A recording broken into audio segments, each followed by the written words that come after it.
A declaration by the representatives of the United Colonies of North America, now met in Congress at Philadelphia, setting forth the causes and necessity of their taking up arms.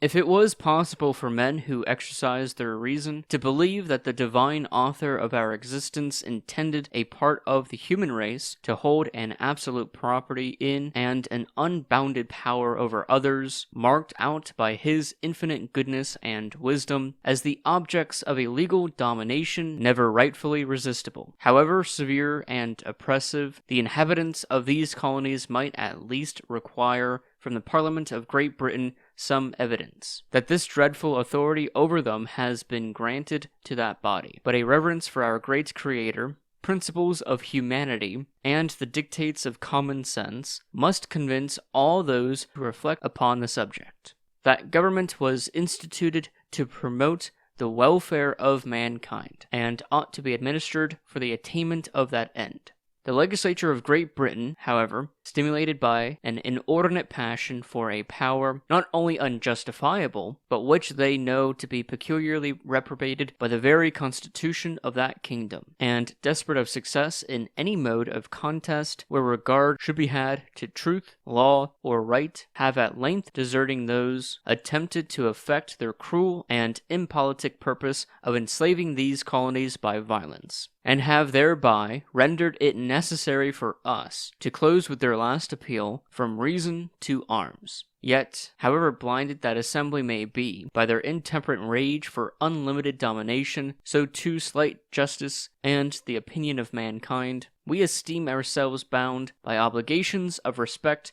to the rest of the world, to make known the justice of our cause. Our forefathers, inhabitants of the island of Great Britain, left their native land to seek on these shores a residence for civil and religious freedom, at the expense of their blood, at the hazard of their fortunes, without the least charge to the country from which they removed by unceasing labor and an unconquerable spirit. They effected settlements in the distant and inhospitable wilds of America, then filled with numerous and warlike nations of barbarians. Societies or governments vested with perfect legislatures were formed under charters from the crown, and a harmonious intercourse was established between the colonies and the kingdom from which they derived their origin. The mutual benefits of this union became in a short time so extraordinary as to excite astonishment. It is universally confessed that the amazing increase of the wealth, strength, and navigation of the realm arose from this source,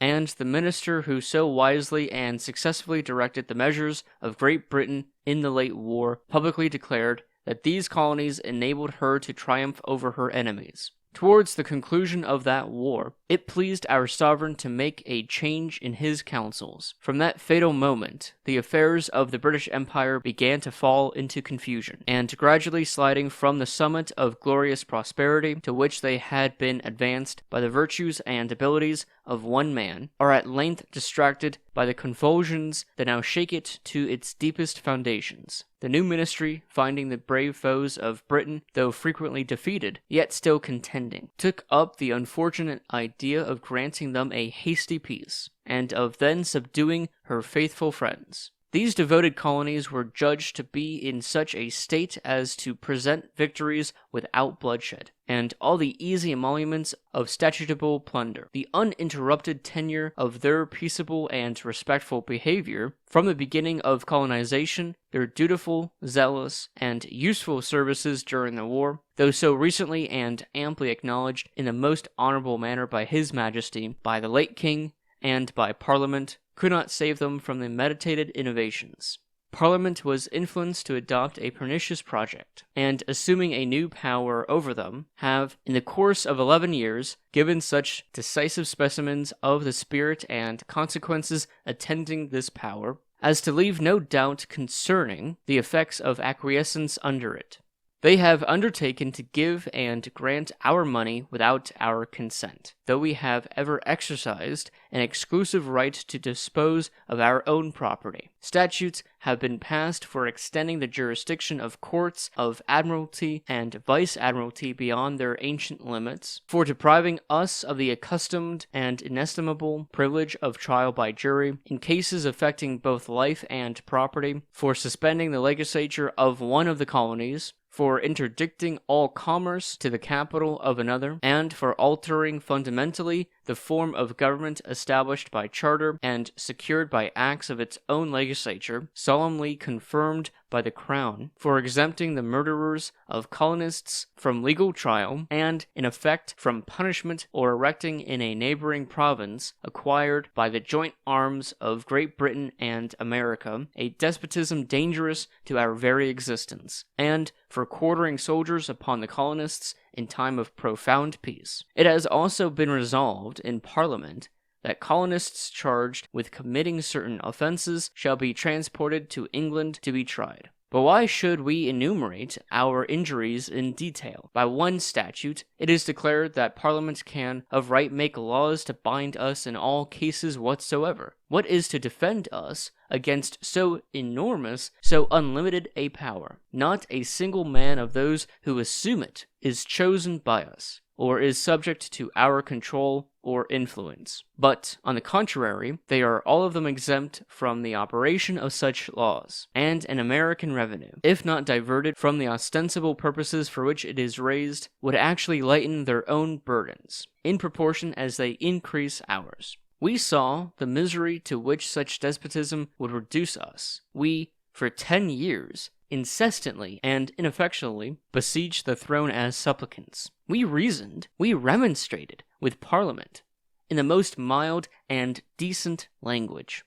Administration, sensible that we should regard these oppressive measures as free men ought to do, sent over fleets and armies to enforce them. The indignation of the Americans was roused, it is true, but it was the indignation of a virtuous, loyal, and affectionate people. A Congress of delegates from the United Colonies was assembled at Philadelphia on the 5th day of last September. We resolved again to offer an humble and dutiful petition to the King, and also addressed our fellow subjects of Great Britain. We have pursued every temperate, every respectful measure. We have even proceeded to break off our commercial intercourse with our own fellow subjects, as the last peaceable admonition, that our attachment to no nation under earth should supplant our attachment to liberty. This, we flattered ourselves, was the ultimate step of the controversy, but subsequent events have shown how vain was this hope of finding moderation in our enemies. Several threatening expressions against the colonies were inserted in His Majesty's speech. Our petition, though we were told it was a decent one, and that His Majesty had been pleased to receive it graciously, and to promise laying it before his Parliament, was huddled into both houses among a bundle of American papers, and there neglected. The Lords and Commons, in their address, in the month of February, said that a rebellion at that time actually existed within the province of Massachusetts Bay, and that those concerned in it had been countenanced and encouraged by unlawful combinations and engagements entered into His Majesty's subjects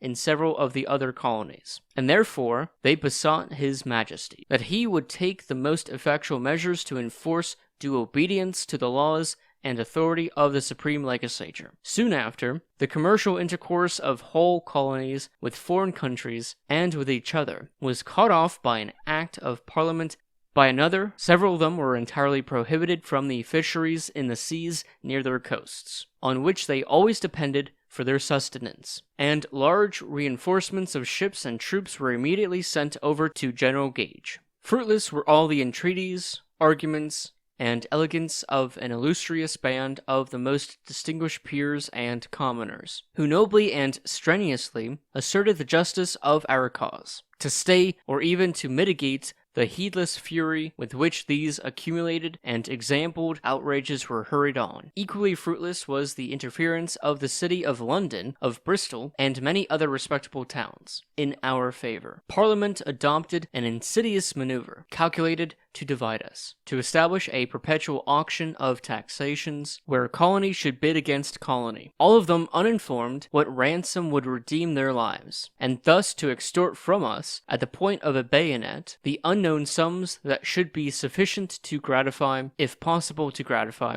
ministerial rapacity, with the miserable indulgence left to us of raising, in our own mode, the prescribed tribute. What terms more rigid and humiliating could have been dictated by remorseless victors to conquered enemies? In our circumstances, to accept them would be to deserve them. Soon after intelligence of these proceedings arrived on this continent, General Gage, who, in the course of the last year, had taken possession of the town of Boston, in the province of Massachusetts Bay, and still occupied it as a garrison, on the 19th day of April, sent out from that place a large detachment of his army, who made an unprovoked assault on the inhabitants of the said province, at the town of Lexington, as appears by the affidavits of a great number of persons, some of whom were officers and soldiers of that detachment, murdered 8 of the inhabitants, and wounded many others. From thence the troops proceeded in warlike array to the town of Concord, where they set upon another party of the inhabitants of the same province, killing several and wounding more,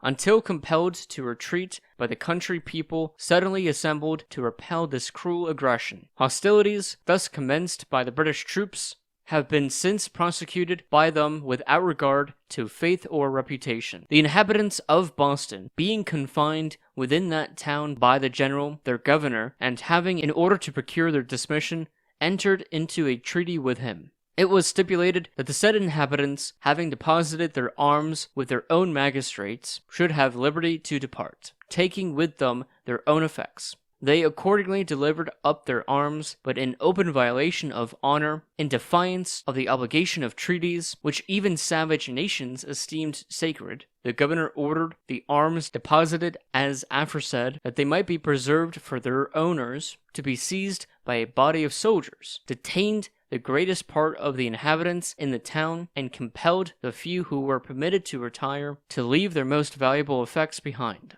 By this perfidy, wives are separated from their husbands, children from their parents, the aged and the sick from their relations and friends who wish to attend and comfort them, and those who have been used to live in plenty and even elegance are reduced to deplorable distress. The general, further emulating his ministerial masters, by a proclamation bearing date on the 12th day of June, after venting the grossest falsehoods and calumnies against the good people of these colonies, proceeds to declare them all, either by name or description, to be rebels and traitors, to supersede the course of the common law, and instead thereof to publish and order the use and exercise of the law martial. His troops have butchered our countrymen, have wantonly burnt Charleston, besides a considerable number of houses in other places. Our ships and vessels are seized, the necessary supplies of provisions are intercepted, and he is exerting his utmost power to spread destruction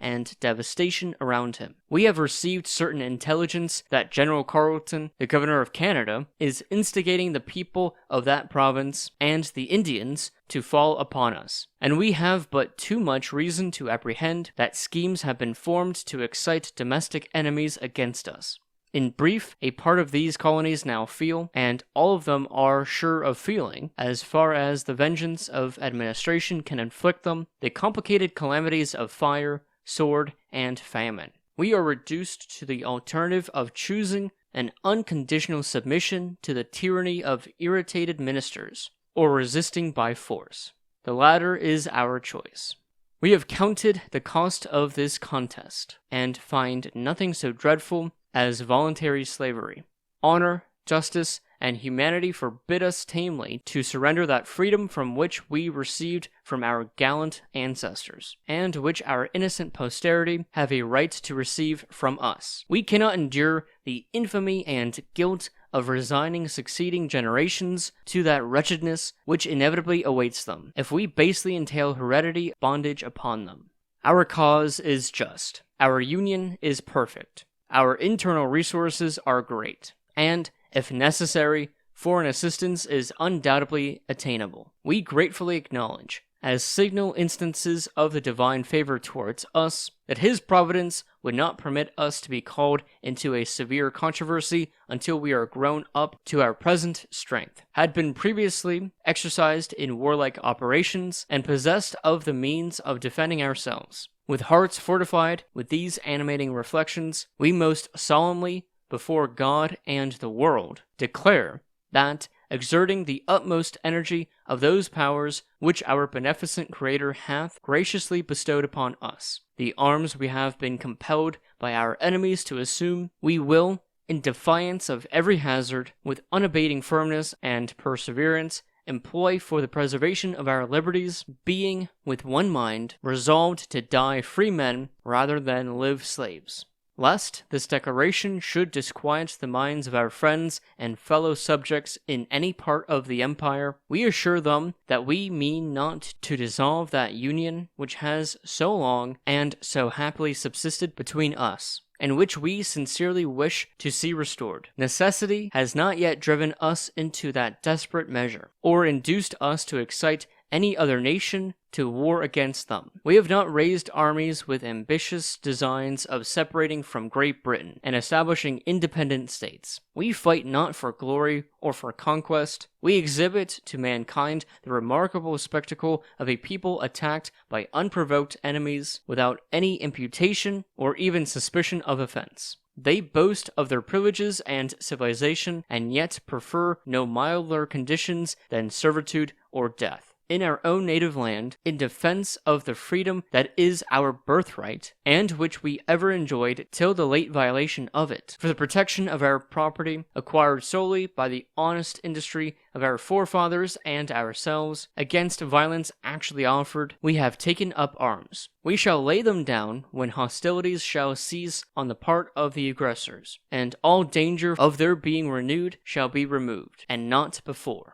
With an humble confidence in the mercies of the supreme and impartial judge and ruler of the universe, we most devoutly implore his divine goodness to protect us, happily through this great conflict, to dispose our adversaries to reconciliation on reasonable terms, and thereby to relieve the empire from the calamities of civil war. Thank you for listening to the declaration by the representatives of the United Colonies. This was a declaration made following the battles of Lexington and Concord by the colonies, explaining why the inhabitants of Massachusetts took up arms to fight against General Gage's men. However, this declaration, along with the Olive Branch Petition, which was sent over to England at around the same time, did not stop the British monarch from declaring war at the end of that year. If you like what we do and want to help support us, you can via Patreon or GoFundMe. We also have a website where all of our educational resources are accessible for free. Thanks again for watching, and I'll see you in the next video.